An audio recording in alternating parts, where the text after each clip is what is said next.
What is going on, everyone? This is Swampert the Tube, bringing you guys our Week 3 LDL Team Builder video. I am your coach for the Salt Lake City Swamperts, and you guys, unfortunately, if you missed last week's battle for Week 2 against Isaac and the Seattle Onyx, you definitely need to go ahead and check that out, because this, spoiler alert, we are currently sitting at 0-2 so far for this season, which is really unfortunate. But hopefully we will be able to pick up a W this week. I've really kind of gone back to like my roots of how I do team build. And this week we're going to be actually taking on Mark and the Ogden Omanyte, who actually took over for Jordan. Jordan unfortunately had to step down from being a coach this week, and so a coach for the season. So Mark decided to step up and take over for him, so thank you so much, Mark and Jordan. I'm sorry that, you know, this season wasn't able to work out for you playing, but hopefully you will be back in the future, and, you know, we'll be able to have some more fun battles. But going over Mark's team, as you guys do see on the screen below me, we have a very interesting team, just because with Jordan's playstyle, he's very gimmicky. Jordan is very gimmicky, and so because of that, Jordan... What was I going to say? Jordan just really enjoys just gimmicks, and this gimmick for his team was get a Alolan Ninetales so you can get up a Veil and bulk everything out. Sorry if I'm moving a lot. I have a kitty joining us for the video. He wanted attention, so he's sitting on my lap, and I'm trying not... So he's being rambunctious. So let's go down the list of his team and kind of go over my thoughts on everything, and we'll go over the team afterwards. So first up on his team is Clefable, probably the most overused fairy in existence, and probably one of the, if not the bulkiest fairy and the best used fairy in existence. It's usually run bold, natured, really defensive, able to get things like Wish Protect, Thunderbolt, Fire Blast. Very, very hard mon to deal with, because it's able to Calm Mind as well if you really want to. It can have stuff like Unaware, so you can't set up in front of it. And, you know, like I said, paired with Alolan Ninetales, which is the next mon on his list. Alolan Ninetales. Alolan Ninetales. This is a Pokemon I wanted in place of Sylveon, but I got sniped even before the draft began because of Jordan. So, Alolan Ninetales having Ice and Fairy Stab. Very powerful mon, able to set up the Hail, and then that Aurora Veil, being able to land all of its Blizzards, being able to be a nasty plot set if it so wants to, rocking out with the base 109 speed. 109 speed, which honestly outspeeds all of our mons except I think one or two. So very scary Pokemon if we are not careful, but otherwise fairly frail, and I feel like we do have a lot of answers for it this week. Volcarona is the next mon on this list. Volcarona, kind of a one-trick pony in the sense that all you need to do is really Quiver Dance and start attacking, but it does its job for a reason. It's that way for a reason, and if we're not careful, it can honestly sweep our team. Not a lot of things really want to take a hit from a Volcarona, except for a few key members on our team, one in particular, which I'm really happy to start talking about. Okay, bye-bye, kitty. And so, yeah, there's Volcarona. Then we have Mega Slowbro. Mega Slowbro, another huge Pokemon. Another Pokemon. Another one. Mega Slowbro, of course, being, like, probably the bulkiest Mega out there. I think it's like base 150 defense or something like that. This thing has an outlandish defensive stat. Wonderful typing with Water and Psychic, being able to Calm Mind, Slack Off, Scald, Hydro Pump if it wants to. Psyshock is there just potentially as well. Ice Beam, Calm Mind, Substitute. Very scary. Very, very scary for sure. But if we're able to Toxic Kick, like the thing with all walls, if they're able to be toxic and to be worn down, you can, and that's kind of what I've decided to go for this week in some of the Pokemon that you will see coming up. Next up is Klefki, another Screen Setter, Spike Setter, wonderful dual stab with Steel and Fairy type. It can get, usually you see a Klefki run with like a Light Clay for the screens, or even an Air Balloon to protect it against the ground type moves, which is really one of its only weaknesses, I think, besides fire. If my type stuff is correct, which I don't believe it is, it never is. And so from there, we have Talonflame. Talonflame, of course, being another huge threat, being able to get that turn 1 Gale Wings Either Tailwind or Brave Bird off is super scary, especially because Tailwind will be able to outspeed anything on our team. But the recoil damage will start to add up, as well as, you know, if you're starting to notice a pattern here with George's team that we really didn't expect on and really didn't plan for, which he tried to make up for later in his draft, that Mark is trying to work with now, is we have Alolan Ninetales, Volcarona, Talonflame, Selgor, 4 of his mobs, so a third of his team, a little over a third of his team is weak to rocks. 2 of them taking 50%, so that's something that we will try and prioritize on this week as well. Cresselia, the duck itself, the unstoppable duck. I had this thing last season later on from a trade into free agency, and I wasn't able to use it to its fullest potential, but I've seen how Mark used it last week, and he definitely used it to his best ability.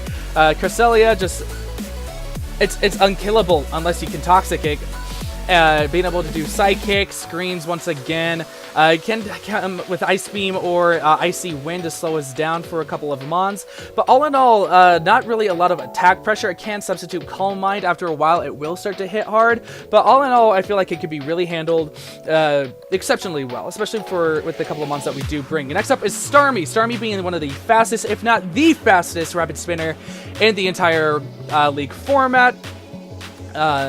Racking out with a base 115 speed, of course, Rapid Spin, like I just said. You can have access to Scald, Hydro Pump, Dazzling Gleam, Thunderbolt, Ice Beam. You know, this thing has a very, very wide move pool, and I think it might even... I'm not even sure if it gets Energy Ball. For some reason, I want to say it does, but I know I'm wrong, and it probably doesn't. But Starmie is incredibly scary. Incredibly scary. Just because while it can be run more offensively, it can be run bulky with Rapid Spin as too. So it's something we definitely need to be careful for. Following up, we have a Selgor being one of the fastest mon on Mark's team. Rocking out with a 145 speed stat. Scary for sure for things like our Mega Alakazam. Being able to Bug Buzz, set up spikes, being able to Last Resort. Like, all those things are extremely scary for sure, and being able to do stuff like Hidden Powers, even like Hidden Power Ground for our Entei, is something really scary and something we definitely need to look out for. Toxapex, once again, another bulky wall, very bulky wall, being a half of a regenerated core with Tangrowth. Being able to use, like, I think it's called Baneful Bunker, being able to poison Pokemon upon contact. It's a poison contact protect. It's scary. It's definitely scary to think that could potentially be the case there. But all in all, Toxic Spike setup, Toxic. Something that can eventually be worn down. We can't Toxicate, unfortunately, which is kind of what you want for those kind of Pokemon. But all in all, I feel it can be really handled really well. It's kind of one-trick pony once again. And last but not least, we have Tangrowth, the other half of the Regenerator core. Tangrowth, another Pokemon I had last season. I loved using Tangrowth. A huge HP attack and defensive stat. I think all of them are at like 110 or 100. It's very high out there. I know it's in the triple digits, but because of that, you know, it's not really good on the special side unless you throw an Assault Vest on it and make it like running like Sassy Nature, fully special defensive, which does its job. It really does. It can eat up a lot of our hits for sure, but if you're able to knock that off, you know, you're really able to hit it on the special side, and then you just leave your defensive wide open. But because its move pool is so wide and so open to really a lot of different stuff, it can be physical and special. It can be run mixed with Leaf Storm, Knockoff, you know, Sludge Bomb, Sludge Wave, Poison Jab, Power Rip. You know, it can really do a lot of different stuff. So we definitely have to look out for, you know, what kind of set this Tangrowth is if it does show up this week. But that's his team. All in all, I think the Alolan Ninetales has to come either the Volcarona or the Talonflame. Tangrowth, a Selgor, and potentially either the Mega Slowbro or the Clefable. Like, those are just like he just needs the bulk. He needs the bulk, and then I feel like Talonflame is going to be there. You know what? Yeah, let's go. Let me restart. Clefable, Ninetales, Volcarona, Mega Slowbro, Talonflame, Tangrowth, I think, are coming. Some of those can be switched out. Like, we could say like maybe something like maybe Volcarona or Talonflame could be switched out for like Starmie or a Selgor or something like that. But I feel like those are going to be the key mons that he does bring. But I'm prepared for everything, hopefully. And like I said, I've gone back to my roots of team building. And with his being so bulky, like my roots is like hyper offensive wall breakers, and I feel like we do have that this week. We definitely do have that this week. And so first up, I'm sorry, I'm getting, as you guys heard, I have Facebook messages. I gotta answer them. Let's see. So starting off, we have MILF making her return, being Choice Scarf this week, our Nido Queen. With Choice Scarf's Sheer Force does a tremendous amount of damage, not as much as I would like to have a Nido King on their team for, but you know, Nido Queen does its job just as well. Choice Scarf being able to outspeed the Starmie, but not the Aselgor, but I think we can really eat anything that the Aselgor wants to throw at us, except for possibly a Hidden Power Ice. So we should be good there on that side of the thing. We're rocking out with Earth Power to hit that Volcarona and that Clef Key Sludge Wave for all the fairies, of course. Thunderbolt for things like Toxapeck, Starmie, and Ice Beam for stuff like... Ice Beam mainly for the... What did I throw Ice Beam on there for? You know what? I don't know why I threw Ice Beam on there. I think it might have been for the Tangrowth, but Sludge Wave is stab and it does just as much. Even I might want to change that move after a while, but I don't know why I would change it to, but you know, I feel like all in all it's a powerful moveset. We should be good there. Sheer Force, of course, just adding that extra damage, not being able to have secondary effects, so we won't be able to poison, we won't be able to freeze or anything, but you know, the damage is damage, and I feel like if we're able to weaken things enough, MILF will be able to come in and just do work. MILF will be able to come in, clean up, and I'm hoping that's what happens. But up next, we have 3 Scoops.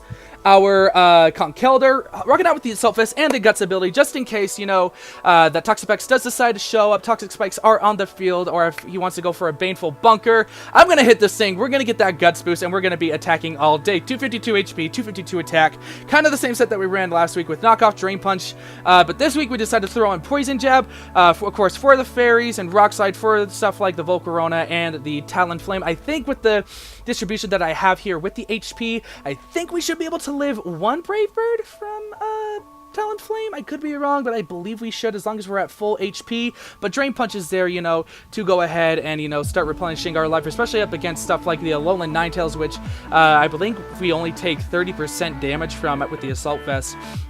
Knockoff, of course, for just different shenanigans, and to hit that Mega Slowbro and that Cresselia really, really hard. I really debated wanting to bring this thing banded, but it's like, no.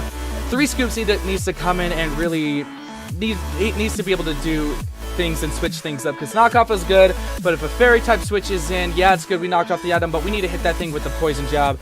Lickety split. And so Assault Vest is there just for extra special bulk, and yeah, that's going to be our Conkeldurr for this weekend. Up next, we're gonna be bringing Walnut back once again, ladies and gentlemen, with holding the leftovers, same distribution from last week. 0 in speed, relaxed nature, 252 HP, 252 defense. This is our physical wall for a lot of things. More so the stuff like the Talonflame, which is kind of weird to say considering we're times 4 weak to it. The Aselgor and the Tangrowth. With this, we have Stealth Rocks on it just because of all that Stealth Rock weakness, and just switching Pokemon in and out can start to wear down. Rapid Spin, of course, because I feel like Mark might be bringing spikes and toxic spikes against us and stuff like that. Gyro Ball for general stab against the Fairies and other mons that want to come in, and Hidden Power Rock, just in case I feel like, you know, Volcarona or Talonflame might be coming in against us the following turn for something. We'll be able to hit off that Hidden Power Rock, and without Veils, I think we do upwards of about a little under 50%, if not 50%, to the Volcarona and the Talonflame both. So it's going to be really interesting to see, especially if those rocks are up. But more so just nice physically defensive set. We don't really need him too much just for the rocks, because like I said, there's not really a lot of physical attackers on Mark's team. It's mainly special attackers, but you know, we're gonna bring them because, you know, rocks are important for us. Rocks are very, very important for us. But moving on, probably the highlight and like my favorite Pokemon to be bringing this week is gonna be Goodra, or Escargot. Rocking a very fun set. I have to give my shout outs to Dan, A-Drive. I'm a big fan. Definitely a big fan of his, and this is a set that he just recently brought, a set that he's brought a couple of times actually to his NPA battles here, and you know, this Gudra is like really my answer for a lot of special things on his team, especially the Volcarona and the Mega Slowbro. And the Cresselia as well, for that matter. Like this thing just eats up so many hits, and you know, we're able to hit back so hard with a lot of different moves, as you guys will see. You guys do see I'm running a Modest Nature, 52 speed, 2B outspeeding a somewhat invested, like I think it was like 10 or it was like 12 or 16 points into Cresselia. We will be able to outspeed it with 116 attack, which is weird to think considering it's a Modest Nature, but the 116 is for that Rock Slide to be able to 100% guarantee to knock out Volcarona if it has no defensive investment, which is something that I absolutely love, because even if it sets up on us, we'll be able to switch into Gudra, take a hit, and then hit back with a Rock Slide, except really hard, and knock it out. And if we have the rocks up, you know, we guarantee the knockout. We have Sludge Wave, of course, for all the fairies once again. I kind of overdid it when it comes to fairy preparation, but because it's so prevalent on Mark's team, I couldn't not bring Sludge Wave for that coverage, because it also helps hit the Tangrowth. We have Thunderbolt in there for Toxapex, Talonflame, of course, for the Klefki to get some chip damage, and then Draco Meteor just for hard-hitting stab for things like the Cresselia, for the Mega Slowbro as well. Like, if I need something to die and there are no more fairies, that we're gonna hit Draco Meteor, do a lot of damage. I think even to Mega Slowbro, as long as it doesn't get a Calm Mind up, we do 53% damage to it minimum damage. So it's very powerful to have that around. I couldn't really think of another move to put on it. I was thinking Dragon Tail to switch out stuff for Calm Mind stuff, but it's like, no, it just doesn't do enough for me. So we have the Draco Meteor on there to do a lot of damage. 84 with the special attack, which I think allows us to hit the Clefable Bold Naturedly, Bold fully physically defensively. So I like this set. I really like this set. It's a big answer for a lot of Mark's special attackers for sure. But the thing is, I just can't rely on Gudra the whole entire time, so I definitely have to be able to play around and know when to use Gudra at the right time. Otherwise, I'm just going to switch into it. It's going to take more and more damage, and we won't be able to do anything back if we aren't careful. But moving on, making his return from his RNG shenanigans last week, unfortunately, Entei is back. Same set, our same event, Entei, 252 attack, 252 speed, adamant nature, of course. Rocking out with almost the same moveset. We have Sacred Fire, just to be able to hit stuff really hard, especially that Tangrowth, that it's Celgor, the Klefki. The Volcarona even doesn't want to take a Sacred Fire. I think it's does like minimum like 68%, so it's gonna be extremely hard. Like we don't even have to risk. That's why I decided not to opt for bringing in Stone Edge this week, because we didn't need it. We didn't need Stone Edge this week, and so Sacred Fire does do its job.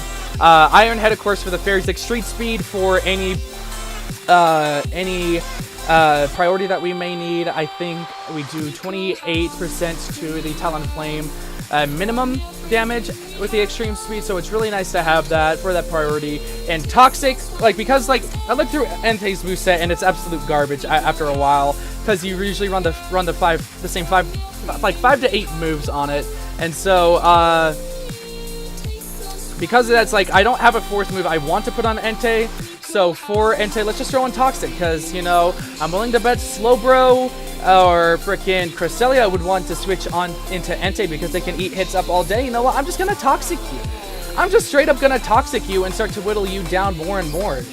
And I feel like I think that's a really ideal play for us that could potentially happen. I feel like it's a high possibility for it to happen. And so, Entei, my buddy, you're holding the expert belt this week, just because we don't want to be locked in. Banded damage is nice because it guarantees a lot of one-shots, but at the same time, you know, being able to switch around moves once again, like kind of the same thing with Conch Elder, is just wonderful. And that expert belt allows us to do enough damage to two-shot a lot of the mons. And so there's Entei, and our last mon for this week is going to be Scotty, our Weavile, making her return once again, holding the Life Orb this week. Very powerful Life Orb. Knockoff allows us to two-shot both the Mega Slowbro and the Cresselia, even after the item is knocked off of Cresselia. We have Icicle Crash for general damage. I think even to a bold Clefable, we do 34 to 48%. Ice Shard for general. And Icicle Crash also helps out with stuff like Tangrowth. Ice Shard for general. What's it called? For general priority, and then we have Brick Break. Now, Brick Break and Poison Jab were a potential here. Poison Jab was a potential, but I looked at my team, I'm like, we have MILF, we have 3 Scoops, we have Escargot, we have Entei. All of them can handle the fairy types. I don't need another freaking Steel or Poison type move. And even Walnut has Gyro Ball, so my 5 other Mons can handle, can definitely handle freaking the fairies and all that stuff. And so I decided to put Brick Break on there just to be able to break those screens that could potentially be coming, because screens I do see as a high probability, especially with 3 Pokemon on his team being able to set up screens, especially with that Alolan Ninetales. You know, it's a very big possibility that does happen. And you know, well, it would have been nice to two-shot the Clefable with a Poison Jab like that. You know, Brick Break, I feel, will allow us to do fairly well, being able to break those screens, especially because, you know, a lot of things I could use the Brick Break on. I can use it against the Mega Slowbro. I can use it against the Starmie, as long as it doesn't have Dazzling Gleam. You can use it against the Toxapex, the Tangrowth, you know, stuff like that would really allow me to break down the screens. And so we have 180 speed in there to outspeed the Starmie by 1 point. The rest in HP, 252 attack, of course. And I just got to be careful with that Talonflame and with that Accelgor, because while Accelgor is just going to be outspeeding everything. While I wanted to bring Mega Alakazam, it's just like he didn't really fit well, and a lot of other Pokemon could do the same thing that he could. And so for that, it's definitely a gamble, especially with the Toxapex, but I feel like we have enough Mons on our team to be able to handle it. So there we go. That's going to be our team for this week against the Ogden Omanytes. If you guys have any other suggestions of what I could have brought, what I should have brought, shoulda, coulda, woulda, definitely leave it down in the comments below. Hopefully, you guys will be seeing this on Sunday, and the battle will be going up Monday. But once again, you know, school has to come first, and if I get to it, I get to it. If I don't, I'm sorry. Maybe it'll come up the next day. You never know. But with that, you guys, if you enjoyed the video, please leave a thumbs up for your thumb, bro. And please, if you did enjoy the content, that you do go ahead and body slam that subscribe button down below as well. I want to win this next battle, you guys. I really do. I really want to win this next battle. So just, we got this. We got this. My name is Swampert, you guys, and I'll see you in the next one.